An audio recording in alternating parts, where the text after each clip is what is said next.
serving the Republic of the Philippines for more than 75 years. Ito po ang Presidential Broadcast Service. Ang Pilipinas ngayon! Narito na ang pinakamainit na mga balita na nakalap sa bawat sulok ng bansa. Ihahatid sa bawat Pilipino saan man kayo sa mundo. Ang Pilipinas ngayon! Pakinggan ang bawat kaganapan sa bawat lalawigan. Ito ang Pilipinas ngayon!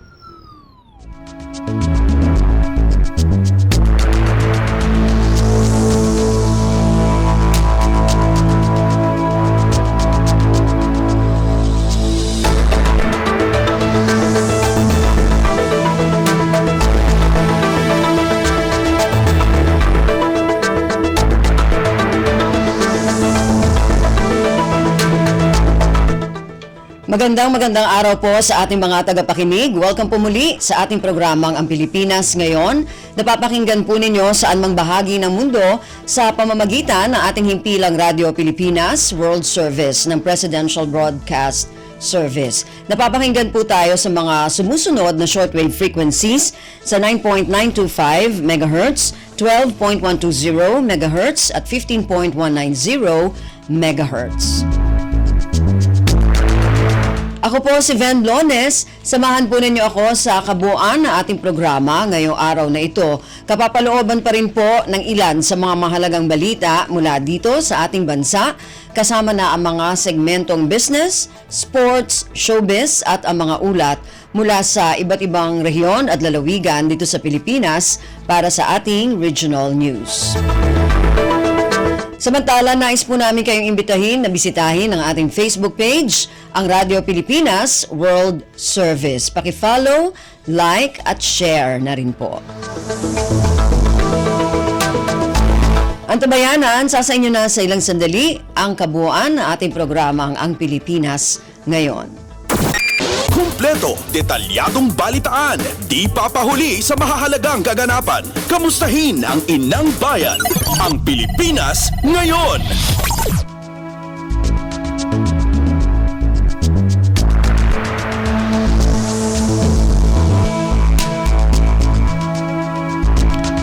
Sa ating mga balita, nagbigay ng ulat si Pangulong Ferdinand Romualdez Marcos Jr. kaugnay sa kanyang naging pagbisita sa Japan para sa 50th Association of Southeast Asian Nations o ASEAN-Japan Commemorative Summit. Matatanda ang nakauwi na si Pangulong Marcos sa Pilipinas nitong Lunes, Disyembre 18.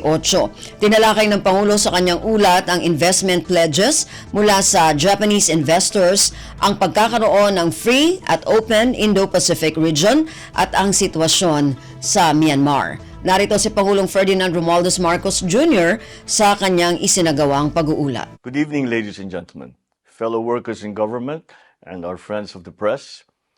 I am about to leave from Tokyo, Japan, where I attended the commemorative summit for the 50th anniversary of ASEAN-Japan relations and met with ASEAN leaders and Prime Minister Kishida Fumio.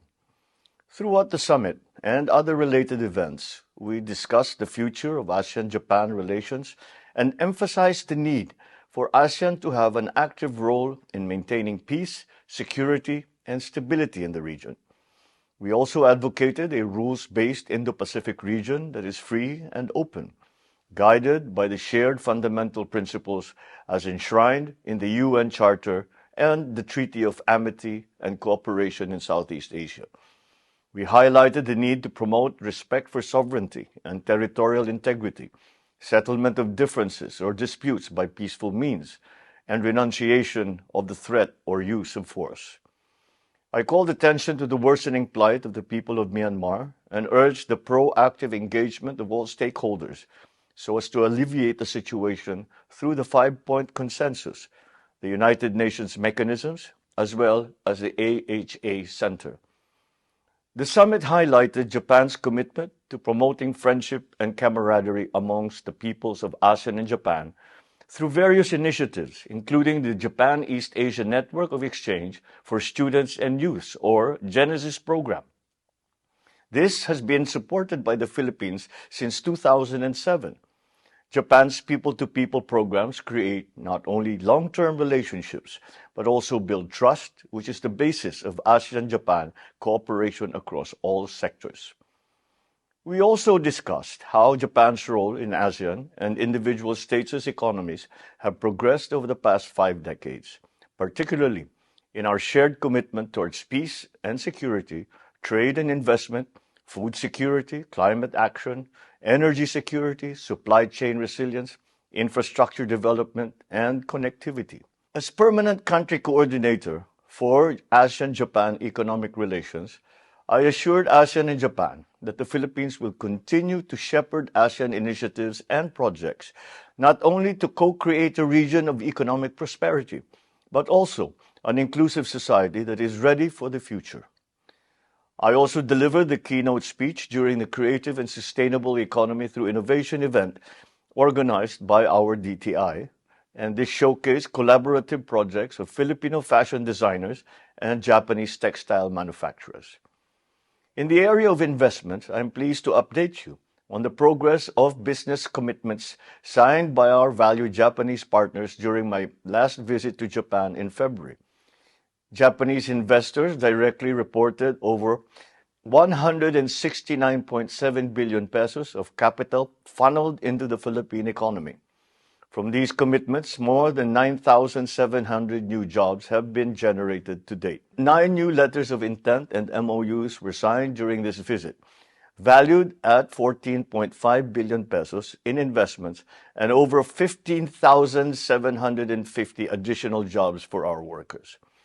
I'm also pleased to update that the letters of intent and MOU signed in February 2023, together with those signed during this visit, total now 771.6 billion pesos, or approximately $14 billion in pledges from Japanese investors. This significant investment is anticipated to create around 40,200 jobs, marking a positive and promising development for our collaborative efforts. We also concluded 2 memoranda of cooperation, one between the DNR and the Ministry of the Environment of Japan in the field of environmental protection, and the other between the Coast Guards of the Philippines and of Japan. The conclusion of this MOC between Coast Guards strengthens an already excellent relationship. On this last day, I attended the Asia Zero Emissions Community, or AZEC, leaders meeting, where I apprised AZEC partner countries of the current Philippine initiatives towards promoting clean energy transition. I highlighted our experience in promoting clean energy projects such as the first wind farms in Southeast Asia in 2003 during my term as governor of Ilocos Norte, and I invited AZEC partners, including Japan, to invest in the Philippine renewable energy industry to achieve not only the intention of the AZEC, but also the overall goal of the Paris Agreement. My administration will see to it that our constructive engagements with ASEAN, our external partners, our stakeholders, will continue to best serve our national interest, inasmuch as we promote the regional interest of peace and prosperity for the well-being of our people. Without a doubt, this summit reaffirmed the robust and enduring character of ASEAN-Japan relations. Maraming salamat po. Pangulong Ferdinand Romualdez Marcos Jr. Pasada ng mga balita mula sa Pilipinas para sa mga Pilipino saan man sa mundo. Ang Pilipinas ngayon.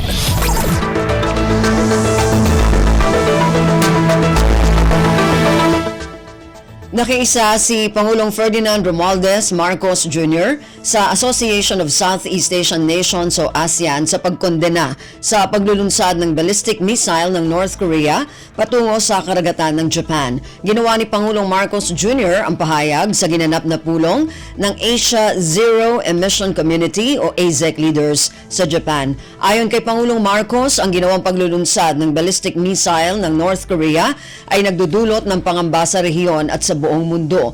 Iniulat ng Coast Guard ng Japan na nagpalabas ang North Korea ng long-range ballistic missile na tumama sa karagatan ng Japan sa kanlurang bahagi ng Hokkaido. Ang Pilipinas Ngayon, kasama si Ben Blones. Walang nakikitang dahilan si Pangulong Ferdinand Romualdez Marcos Jr. para pabalikin sa China ang embahador nito sa Pilipinas. Pahayag ito ng Pangulo sa gitna ng mga agresibong aksyon at bullying ng mga barko ng China sa mga barko ng Pilipinas sa West Philippine Sea. Ayon kay Pangulong Marcos, embahador ng China si Wang at natural lamang napapanigan nito ang posisyon ng kanilang gobyerno. Sinabi pa ng Pangulo na ginagawa lamang ni Wang Cilia ng trabaho nito bilang embahador. Paliwanag ng Pangulo kahit mapalitan si Wang sa Pilipinas, pareho lamang din anya ang gagawin ng kanyang kapalit. Kumpleto, detalyadong balitaan, di papahuli sa mahahalagang kaganapan. Kamustahin ang inang bayan, ang Pilipinas Ngayon. Binigyang diin ni Pangulong Ferdinand Romualdez Marcos Jr. na dapat maging maingat ang gobyerno sa mga aksyon nito at huwag magkaroon ng overreaction sa mga nauulat na presensya ng mga barko ng China sa West Philippine Sea. Tiniyak naman ni Pangulong Marcos na ginagawa ng gobyerno ang lahat kaugnay sa usapin. Ayon sa Pangulo, kailangan maging maingat sa kilos at huwag makagawa ng pagkakamali na maaring maiba sa pagkakaintindi ng iba. Anya posibleng tumaas ang tensyon sa WPS na hindi magdudulot ng magandang resulta. Pasada ng mga balita mula sa Pilipinas para sa mga Pilipino saan man sa mundo. Ang Pilipinas Ngayon.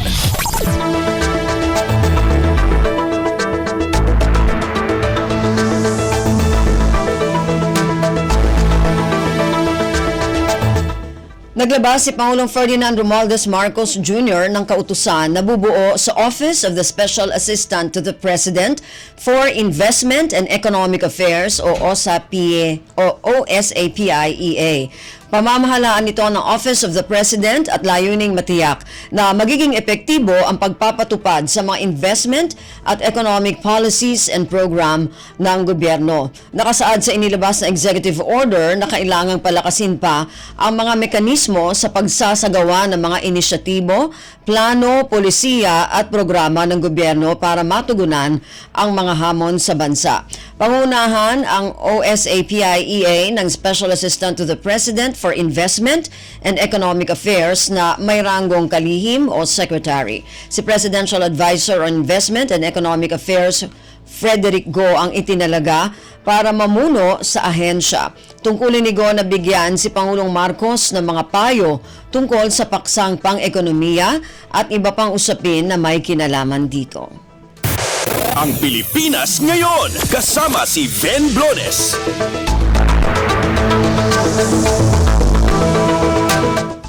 Kumita ang Pilipinas ng nasa 169 bilyong pisong pamumuhunan sa mga biyahe ni Pangulong Ferdinand Romualdez Marcos Jr.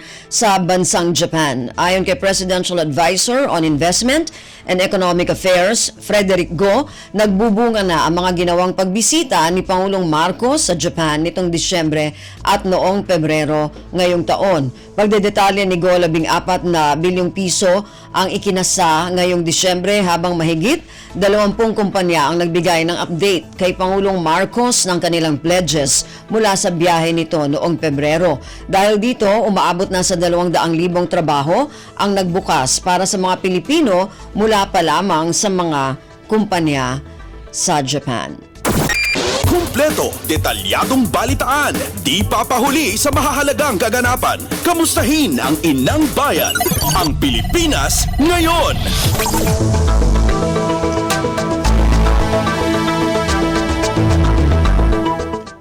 Sinusuportahan ni House Speaker Martin Romualdez ang posisyon ni Pangulong Ferdinand Romualdez Marcos Jr.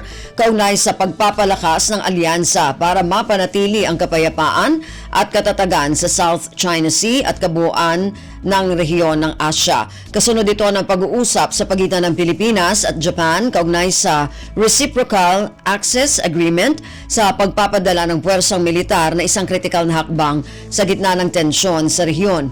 Sa naging bilateral meeting ni Pangulong Marcos at Japanese Prime Minister Fumio Kishida, sinabi ng Pangulo na kapwa makikinabang ang Pilipinas at Japan mula sa planong Reciprocal Access Agreement o RAA. Tulad ng presidente, binigyang diin ni Romualdez ang kahalagahan ng dialogo at payapang negosasyon sa pagitan ng lahat ng partido para maresolba ang issue. Kaisa ang House Speaker sa panawagan sa pagkakaisa ng international community para tugunan ang mga hamong ito sa South China Sea kasabay ng pagtiyak na patuloy na isusulong at igagalang ng Pilipinas ang international rules-based order at pagsiguro sa isang malaya at bukas na Indo-Pacific region. Pasada ng mga balita mula sa Pilipinas para sa mga Pilipino saan man sa mundo. Ang Pilipinas ngayon.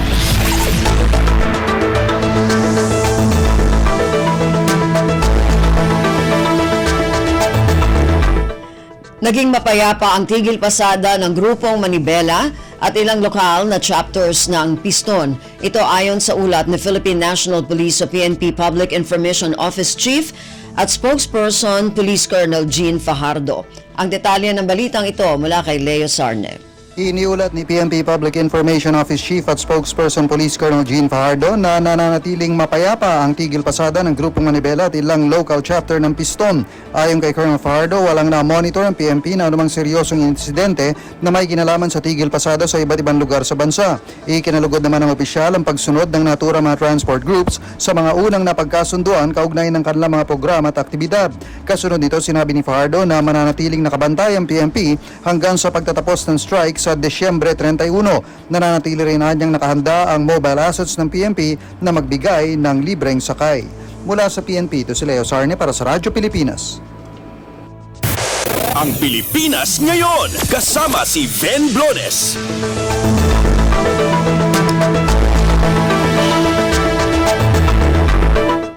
Nakapagtala ang Department of Health ng 2,725 na bagong kaso ng COVID-19 mula Disyembre 12 hanggang 18. Ito na ang pinakamataas na datos sa loob ng 24 na linggo. Ang bagong bilang ng kaso ng COVID ay mas mataas ng 50% mula sa 1,821 bilang o nabilang noong nakaraang linggo. Lumalabas na 389 na mga kaso ang naitatala bawat araw, mas mataas sa 260 na bilang kada araw. Sa naiulat na kaso ng COVID-19, 16 dito ay severe o critical cases, habang 16 ang nakumpirmang nasawi. Kumpleto, detalyadong balitaan, di papahuli sa mahahalagang kaganapan. Kamustahin ang inang bayan, ang Pilipinas ngayon.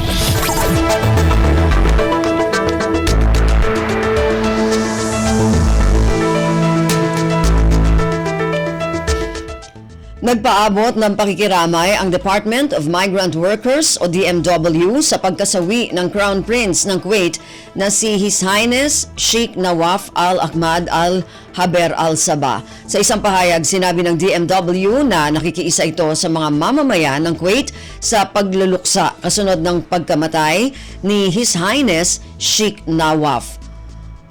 Nagpaabot din ng pakikiramay at dasal ang DMW sa Kuwaiti Royal Family ngayong panahon ng pagdadalamhati. Ayon sa Royal Court, si His Highness Sheikh Nawaf ay nasawi noong Sabado sa edad na 86 at naihatid na sa kanyang huling hantungan nitong linggo. Pasada ng mga balita mula sa Pilipinas para sa mga Pilipino saan man sa mundo. Ang Pilipinas ngayon.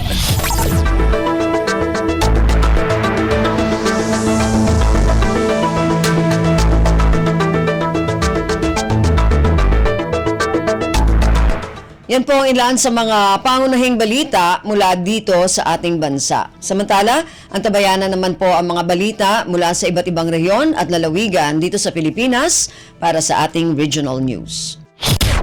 Balita mula sa lalawigan sa bawat rehiyon ng ating bayan. Dito sa Ang Pilipinas Ngayon.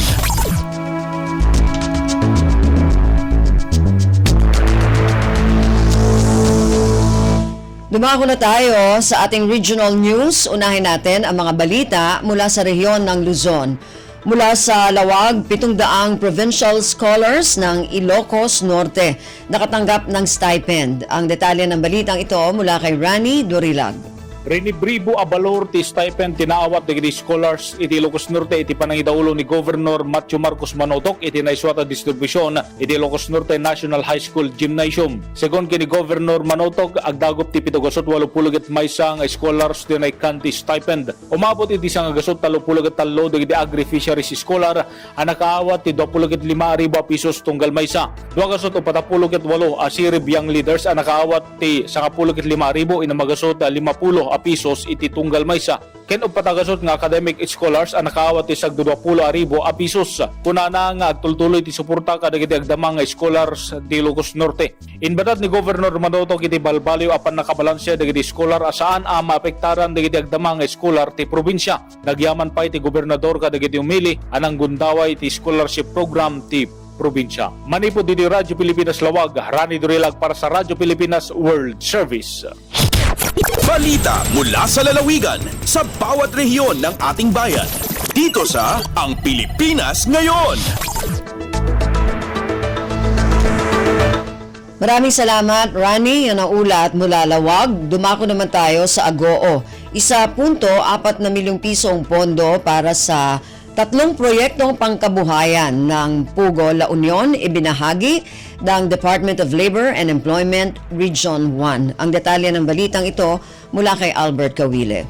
Nakaawat ti lokal gobyerno ti Pugo, La Union iti parabora pondo ng agdagop iti maysa 1.49 milyon na pesos tapno suportaran ti livelihood projects ti talo na piling asosasyon ti ILI. Inyawat ti Dole Region 1 nga idadawluan ni Regional Director Ezekiel Ronnie Guzman ti cheque babayan ti maysa seremonya itay kalabas kin ni Pugo Mayor Walter Kurt Martin. Panggap da ito ya pondo pabilgan ti lokal komunidad babayan kadagiti natalgad pagtaudan ti matgedan. Mausar ti pondo para iti talo nga espesipiko proyekto kas iti farm implements project para iti Tavora Farmers Association, materials and equipment for meat processing project para iti Duplas Women's Association, ken goat racing and production project para iti Cares All-Star Club. Iti pagabuklan, 50 kit inam nga individual tinabeneficiaran iti proyekto, iti sidong ti Dole Integrated Livelihood and Emergency Employment Program. Impeksa ni Mayor Martin iti panagyaman na iti Dole Region 1, gapo iti kontribusyon ken suporta iti hensya kadagiti Pugowenyos. Daytoy aganwat ket makatulong kadagiti beneficiaryo amang rugi iti pagbiaganda nga agturong iti panagbali na makabael iti bagida ken iti natalged nga ekonomiya. Manipot RP Ago, Albert Kawile para iti Radyo Pilipinas World Service. Balita mula sa lalawigan sa bawat rehiyon ng ating bayan. Dito sa Ang Pilipinas Ngayon. Maraming salamat, Albert. Yan ang ulat mula sa Agoo. Samantala, dumako naman tayo sa rehiyon ng Kabisayaan mula sa Borongan. Lokal na mamamahayag ng Borongan, pinarangalan ng pamahalaang panlalawigan ng Eastern Samar. Ang detalye ng balitang ito mula kay Pen Pomida. Ginkilalahan gobyerno probinsyal hit Eastern Samar ang dako nga papel hit local media hapagpasamok hit mga programa ag serbisyo hit gobyerno haginbuhat nga Provincial Government Media Award Ceremony ha nakalabay nga semana ha Melindas Resto ha Borongan City. Ang paghatag hinpasidungog in pinangunahan ni Philippine Councilors League Region 8 President Board Member Ralph Vincent Ivardoni, representante ni Governor Ben Ivardoni. Haya mensahe iya gintagusya o ginpasalamatan ang lokal nga mamamahayag ha iradedikasyon ha trabaho. Kaya inagpasalamat kay nakikita hiton mga mulupyot paniguro hit local media. Bisan hagrayo nga lugar ginkakadto para pag-cover had mga aktibidad nga naipapasamwak ang mga tayaw nga lugar an impormasyon bahin hit mga programa ug serbisyo hiton gobyerno. Kasumpay hini, laki pangintagan hin pasidungog ang radio broadcaster han Radyo Pilipinas Penelope Pomida como Best Female Radio Anchor nganan iya radio program an Infocentrum como Best Program for News and Current Affairs ug Russell Sebricos como Best Male News Reporter, samtang Best AM Radio Station naman ang DYES Radyo Pilipinas Borongan. Tikang HRP Borongan inihipen Pumida para ha Radyo Pilipinas World Service. Balita mula sa lalawigan sa bawat rehiyon ng ating bayan. Dito sa Ang Pilipinas Ngayon. Maraming salamat, Pen. Yan ang ulat mula sa Borongan. Dumako naman tayo sa Sogod. Bilang ng krimen sa Southern Leyte, bumaba ngayong taon. Ang detalye ng balitang ito mula kay Aljon Malot. Nikunhod ang gidaghanon sa krimen sa probinsya sa Southern Leyte karong tuiga. Pinasubay sa report sa Southern Leyte Police Provincial Office kon SLPPO na record sa probinsya ang 437 ka insidente gikan sa buwan sa Enero hangtod Nobyembre nining tuiga. Kini 29.29% nga mas ubos kung itandi sa 618 ka krimen nga gitahong nahitabo sa susamang panahon sa miaging tuig. Sa maong gidaghanon, 316 ang nalambigit sa Peace and Order Indicator sama sa rape, theft, robbery, physical injury, murder ug homicide, samtang 121 ang kalabot sa public safety indicator sama sa vehicular incidents ug uban pang quasi offenses. Dugang taho sa SLPPO nga 326 sa kinatibuk-ang kaso sa karon nga tuig ang nasulbad na, hinungdan sa 74.60% nga crime solution efficiency. Sa laing bahin, nakabot usab sa kapulisan ang 99.51% nga crime clearance efficiency. Nagpasabot kini nga nailhan na ang suspitsado sa 436 ka insidente o gisangat na ang kaso sa prosecutor's office. Gikan sa Sugod, Southern Leyte, Aljon Malot para sa Radyo Pilipinas World Service. Balita mula sa lalawigan sa bawat rehiyon ng ating bayan. Dito sa Ang Pilipinas Ngayon. Maraming salamat kay Aljon mula dyan sa Sogod. Yan po ang kabuuan na ulat mula sa rehiyon ng Kabisayaan. Samantala, dumako naman tayo sa rehiyon ng Mindanao mula sa Cagayan de Oro. 20 drug-affected barangay sa Northern Mindanao idineklarang drug-free. Ang detalye ng balitang ito mula kay Kokoy Medina.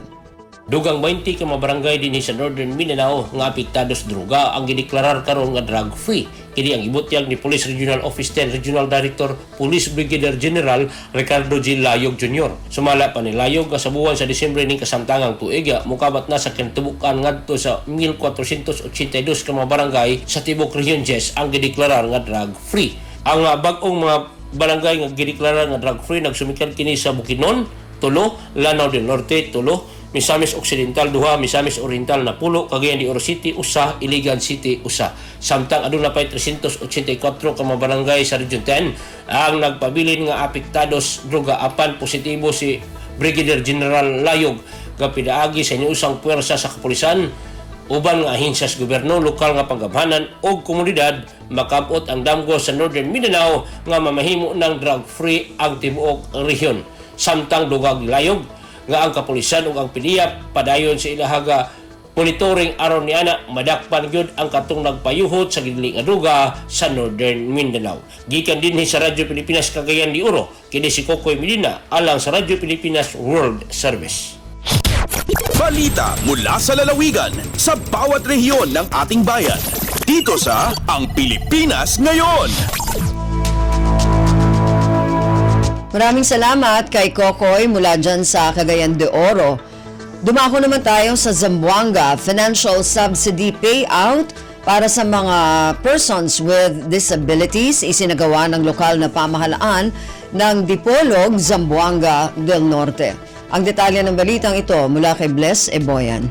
Gipahigayon kagahapon ang PWD Financial Subsidy Payout nga gipangunahan sa kagamhanang lokal sa Dipolog City, Zamboanga del Norte. Gimugna kini sa City Sports Complex sa Barangay Ulingan sa mismong syudad ug kini inisyatiba sa tulunghaan sa City Social Welfare and Development Office o CSWDO sa pakighiusa sa Dipolog Association of Persons with Disability ug sa Children with Special Needs. Mukabat sa 1,290 ka mga persons with disability o PWDs ang nahimong benepisyaryo sa payout nga nakadawat og tig 3,000 pesos. Mintungha sa aktibidad ang pipila ka empleyado sa CSWDO isip representante ni Dipolog City Mayor Darrell Dexter Uy kung asa pinaagi nila gipadayag ang mensahe sa amahan sa syudad ngadto sa mga benepisyaryo. Ang naingong payout para sa mga PWDs gasugod gahapon ug mahuman kini karong adlaw human mahatagan ang mga benepisyaryo nga nagikan sa uban pang mga barangay sa lungsod sa Dipolog. Gikan diri sa Radyo Pilipinas Zamboanga kini si Bless Iboyan para sa Radyo Pilipinas World Service. Balita mula sa lalawigan sa bawat rehiyon ng ating bayan. Dito sa Ang Pilipinas Ngayon. Maraming salamat, Bless. Yan ang ulat mula sa Zamboanga at kabuuan na ulat mula sa rehiyon ng Mindanao. Narinig po ninyo ang ating regional news para sa araw na ito, kalipunan ng mga balita mula sa iba't ibang rehiyon at lalawigan dito sa Pilipinas. Samantala, antabayanan naman po ang ating mga segmentong business, sports at showbiz.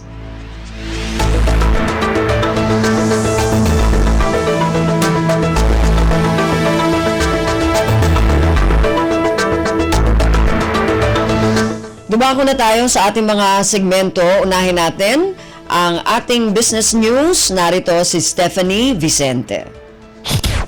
Lagay ng ekonomiya, kalakalan, negosyo at iba pa. Atin ang alamin dito sa Ang Pilipinas Ngayon. Magandang araw, narito tayo muli para sa segmentong Balitang Negosyo at Kalakalan. Naniniwala ang International Monetary Fund o IMF na mas bibilis na lalago ang Gross Domestic Product o GDP ng Pilipinas sa ikalawang bahagi ng taon at bibilis pa sa taong 2024. Para sa taong ito, tinataya ng IMF na lalago ang ekonomiya ng Pilipinas sa 5.3%. Samantala, ang headline inflation ay inaasahan namang mag-a-average sa 6% ngayong taon. Para naman sa taong 2024, itinaas ng IMF ang projection nito sa 3.7% mula sa dating 3.5%. Nakasaad din sa ulat ng IMF na ang kasalukuyang account deficit ay nasahang liliit sa 3% ng GDP ngayong taon at 2.6% sa 2024 sa likod ng mas mababang global commodity prices at pagtaas ng electronics export sa ikalawang bahagi ng taon. Inaasahan ding magpapatuloy ang fiscal consolidation sa taong 2024. Lagay ng ekonomiya, kalakalan, negosyo at iba pa. Atin ang alamin dito sa Ang Pilipinas Ngayon. Sa iba pang mga balitang negosyo, pinaalalahanan ng Department of Trade and Industry Fair Trade Enforcement Bureau o DTI-FTEB ang publiko na maging mapagbantay lalo na ang mga overseas Filipino OOFs at overseas Filipino workers o OFWs sa pagpapadala ng balikbayan boxes ngayong holiday season sa harap ng inaasahang pagdagsa ng shipments. Ipinatutupad ng FTEB ang accreditation ng Sea Freight Forwarders o SFF bilang bahagi ng mandato nito na protektahan ang mga consumer mula sa fly-by-night o unaccredited companies o entities. Hanggang Nobyembre ngayong taon, ang DTI-FTEB ay nakapag-issue na ng 736 na SFF accreditation kung saan 100 at 53 ay may kinalaman sa balikbayan box shipments. Mula 2018 hanggang December 2023, ang DTI-FTEB ay nakatanggap at nakapag-mediate na ng kabuuang 520 reklamo na may kinalaman sa balikbayan boxes. Pinayuhan ni DTI-FTEB Director Philip D. Sawali ang publiko na makipagtransaksyon lamang sa accredited SFFs lalo na tuwing holiday season dahil maaaring maberipika ang kanilang legitimacy. Lagay ng ekonomiya, kalakalan, negosyo at iba pa. Atin ang alamin dito sa Ang Pilipinas Ngayon. At sa pagtatapos ng ating segmento, napigilan ng Bureau of Customs o BOC ang tangkang pagpupuslit ng kabuuan 146,000 litro ng unmarked fuel na nagkakahalaga ng milyon-milyong piso noong Sabado sa Mariveles, Bataan. Inimpound din ng BOC ang motorized tanker na ginamit sa paghahatid ng fuel. Ayon kay BOC CIIS Director Bernie Enciso, ang tinatayang halaga ng fuel at 16 na lorry trucks ay nasa 88 milyong piso habang ang vessel ay nasa 60 milyong piso. Ang operasyon sa barangay Alas Asin ay sinagawa ng mga tauhan ng Customs Intelligence and Investigation Service sa Manila International Container Port at National Bureau of Investigation, Anti-Organized and Transactional Crime Division kasunod ng isang tip. Lagay ng ekonomiya, kalakalan, negosyo at iba pa. Atin ang alamin dito sa Ang Pilipinas Ngayon. At dito na nagtatapos ang ating segmentong Balitang Negosyo at Kalakalan para sa Radyo Pilipinas World Service. Ito si Steph Vicente. Muli, magandang araw. Lagay ng ekonomiya, kalakalan, negosyo at iba pa. Atin ang alamin dito sa Ang Pilipinas Ngayon.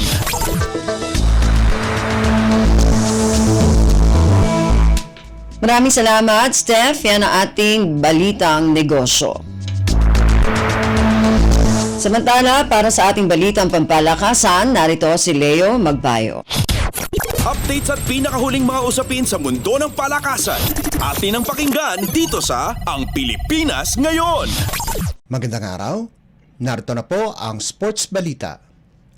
Pagkatapos kunin si guard Robert Bullock, idinagdag ng pamunuan ng NLEX Road Warriors ang serbisyo ni veteran coach Jong Wichiko para palakasin ang kampanya nito sa PBA Season 48 Commissioner's Cup.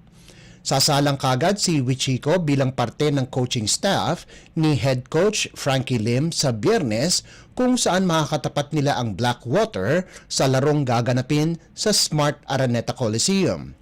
Noong 2015 Commissioner's Cup, ang huling pag-coach ni Wichiko kung saan minandohan niya ang token text patungo sa kampyonato.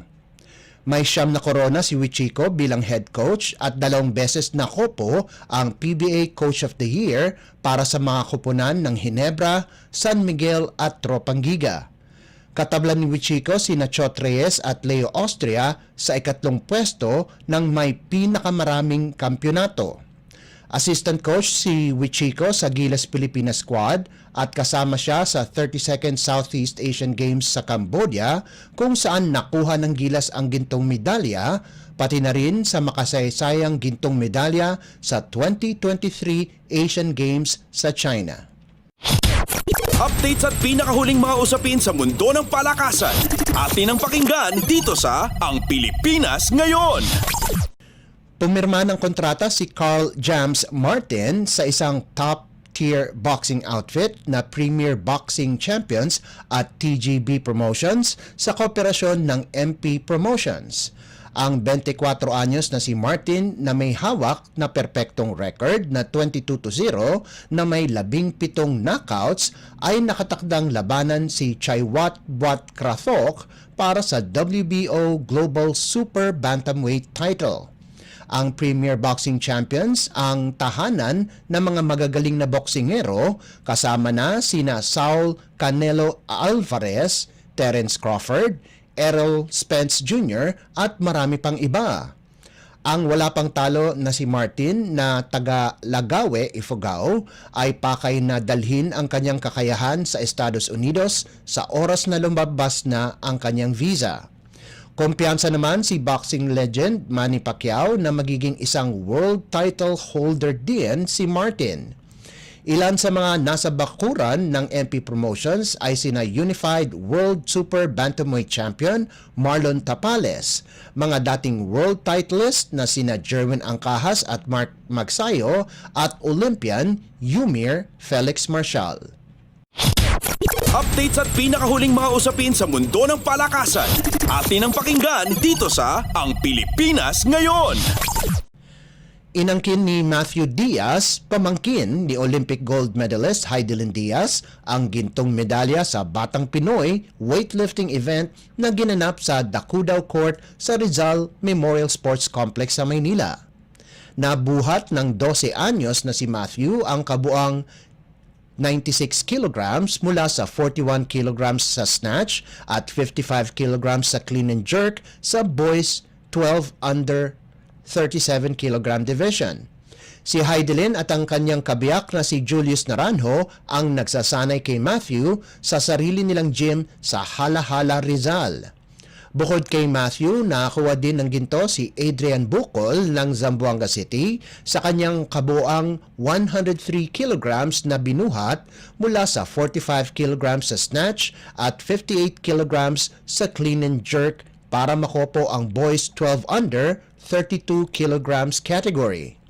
Nakakuha naman ng dalawang gintong medalya si national swimmer Miguel Barreto ng Bulacan, kung saan pinagharian niya ang men's 200-meter individual medley at 100-meter freestyle. Updates at pinakahuling mga usapin sa mundo ng palakasan. Atin ang pakinggan dito sa Ang Pilipinas Ngayon.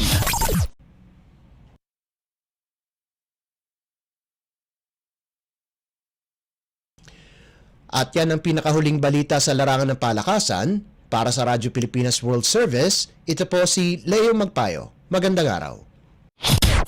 Updates at pinakahuling mga usapin sa mundo ng palakasan. Atin ang pakinggan dito sa Ang Pilipinas Ngayon.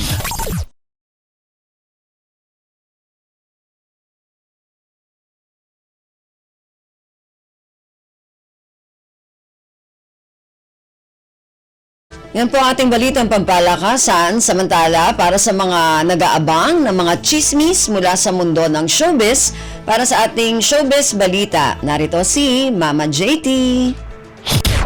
Ang latest, ang hottest sa showbiz and entertainment. Heto na sa Ang Pilipinas Ngayon.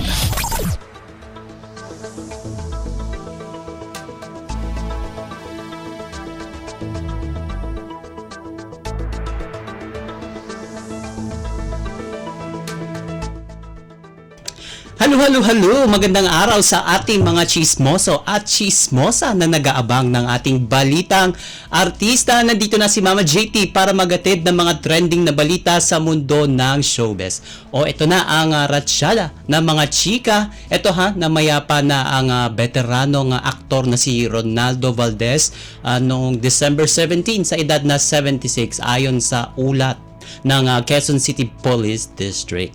And iniimbestigahan na nga ng QCPD ang pagkamatay ng veteran actor. Ito ay matapos kumpirmahin ng mga operatiba ng nasabing pulisya na natagpuan ng bangkay ng veteranong aktor na may hawak na baril na pistola. And base sa inisyal na investigasyon, natagpuan ng kanyang driver na si Angelito Oclarit ang wala ng buhay na si Ronaldo o James Ronald Dulaca Gibbs sa tunay na buhay sa kanyang kwarto habang ito ay nakaupo at may hawak na baril. And sa pahayag ng QCPD Director Brigadier General Rodrigo Maranan, quote-unquote, "We are at present conducting a thorough investigation to ascertain the cause of death of Mr. James Gibbs, aka Ronaldo Valdez."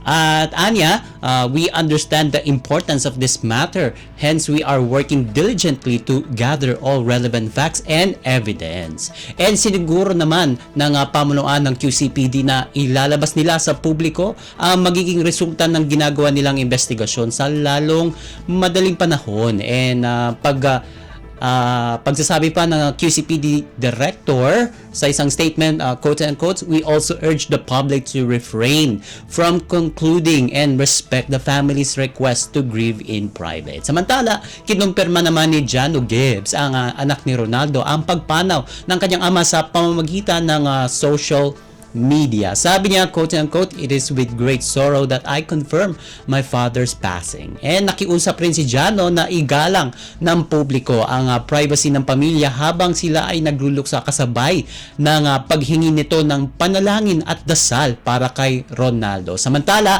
maraming mga showbiz personalities at artists ang nagulat sa biglaang pagpanaw ni Ronaldo Valdez at isa nga sa kanila ay si Catherine Bernardo. And naging malapit sa isa't isa ang dalawa nang gawin nila ang hit kapamilya series na Too Good to Be True, kung saan nakasama rin nila ang ex-boyfriend ni Kat na si Daniel Padilla. Nagbahagi ito o nagbahagi itong si Catherine ng kanyang pagpupugay sa namatay na award-winning veteran actor sa pamamagitan ng Instagram. And nag-share naman kasi si Kath sa kanyang IG stories ng mga memorable photos and videos nila ni Ronaldo o kabilang na ang mga behind the scenes habang nasa shooting ng Too Good to Be True, kung saan gumanap ang aktor bilang si Lolo Sir.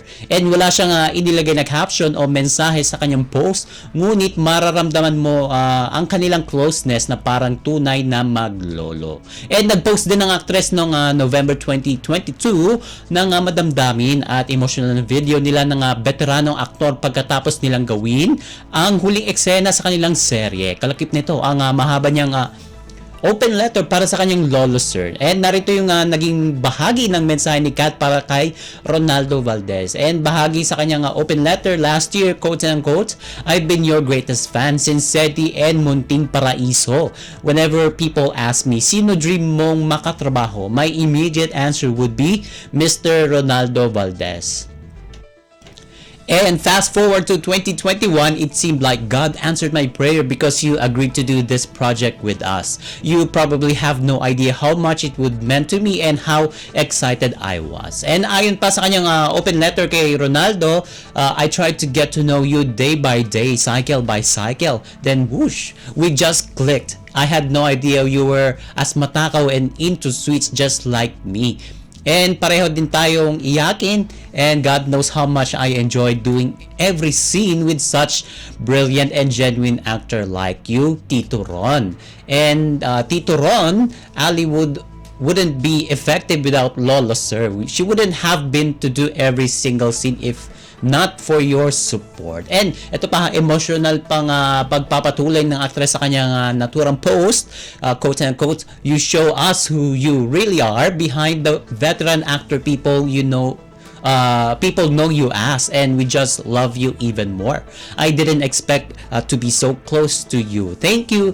And I'm crying again as I compose this message because I realized this is it. It's finally over. And kahit nagtapos na ang Too Good to Be True nung nakarang taon, na hindi pa rin makakalimutan ni Catherine ang mga iniwang alaala ng aktor sa kanya at lagi niya itong isa sa puso daw at isa sa isip. And sa kanyang huling mensahe, nagpasalamat si Catherine sa nasabing post at na kasama nila ang veteranong aktor at proud ito na naging bahagi ito ng kanilang life journey na itinuturing pa nga niyang quote and quote, "Lolo I never had." At ito pa mga kachismis, maliban kay Catherine, ilang celebrities din ang nakiramay at nagluluksa sa pagpanaw ni Ronaldo Valdez.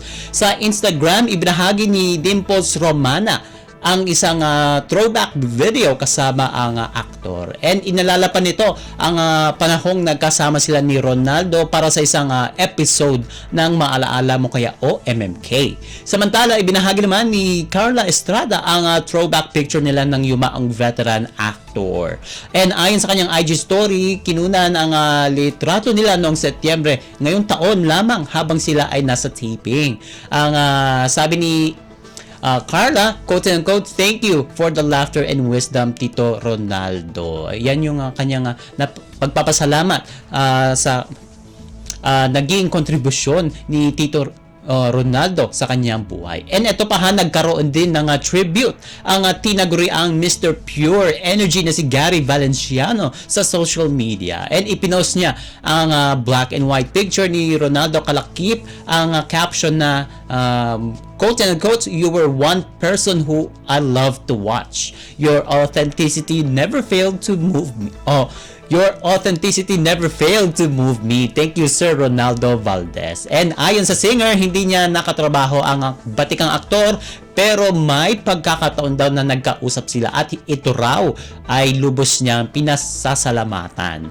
At bilang panghuli sa ating chika for today, mga kachismis, si Ronaldo Valdez ay bumida sa hindi na mabilang na mga pelikula, teleserye sa mundo ng telebisyon. Kabilang dyan ang mga pelikulang The Mad Doctor of Blood Island, Gaano Kadalas ang Minsan May Minamahal, The Floor Contemplation Story, Sedi, Sukob at ang pinakahuli ay ang pelikulang Seven Sundays. And kabilang din sa pinagbidahan niyang teleserye sa iba't ibang network ang Munting Paraiso, Sugo, Marinara, Meant to Be at ang pinakahuli nga dyan ay ang Too Good to Be True. At wala na tayong oras para sa ating chika for today. Ako po si Mama JT para sa Radyo Pilipinas World Service.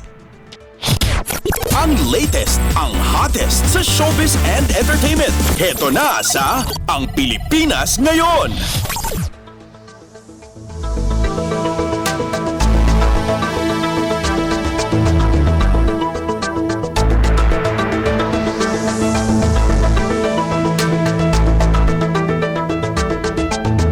Maraming salamat, Mama JT. Yan ang ating showbiz balita. Bago tayo magpaalam muli, iniimbitahan po namin kayo na bisitahin ang ating Facebook page, ang Radyo Pilipinas World Service. Paki-follow, like at share na rin po. Narinig po ninyo ang kabuuan ng ating programang Ang Pilipinas. Ngayon, magpapasalamat muna tayo sa mga nakasama natin sa ating programa ngayong araw na ito. Sa ating technical side, kina Milo Jonella, Susan Aison at Anthony Pimentel.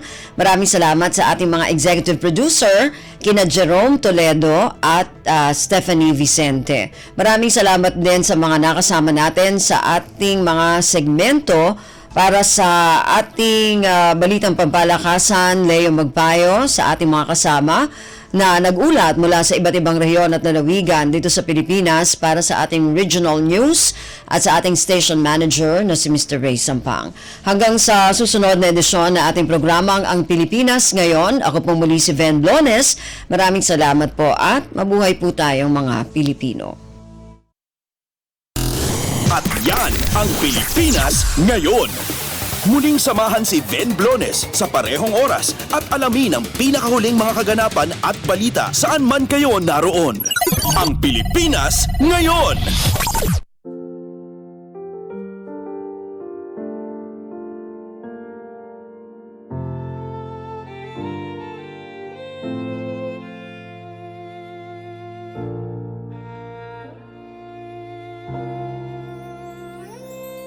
Ang tanging may pamamaan ako'y edukasyong Pilipino. Tinuturong galing at talino para maabot ang pangarap mo. Ang tanging handog ko sa'yo'y edukasyong Pilipino. Diskarteng mula sa puso, mamamangha ang mundo. Matatag na mga guro, matatag sa mga